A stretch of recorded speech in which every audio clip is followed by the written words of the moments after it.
Ndi khou livhuwa u khou tevhela mafhungo kha Belrwa News one vha tshi khou ḓi avhalelwa nga Rofhiwa Tshikovhele. Kha tsedzuluso ntswa yo gandiswaho kha dzhenele ya PNAS Nexus, vhorasaintsi vho bvisela khagala mapfuluwo kana mupfuluwo wa lushaka lwa zwisusu lu no pfi Painted Lady. U ya nga tsedzuluso yo rangiwaho phanḓa nga Yunivesithi ya Ottawa, zwisusu zwa Painted Lady zwi a fhufha khiḽomithara dzi paḓaho zwigidi zwiṋa vhukati ha dzhango ḽa Afrika na Europa.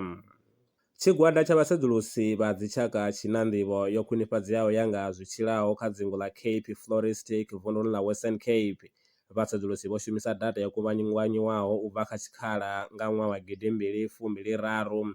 Tsedzuluso iyo yo anḓadziwa kha dzhenele ya Nature Reviews Biodiversity.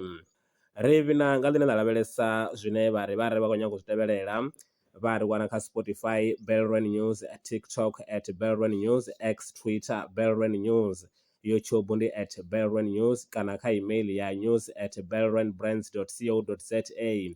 Contact numbers kana uri kwama ndi 0838612263. U bva kha nṋe maṅwe mafhungo ndi ine nda ḓo a tevhelela one kana u vha ṋetshedza one tshifhingani tshiḓaho. Ndaa.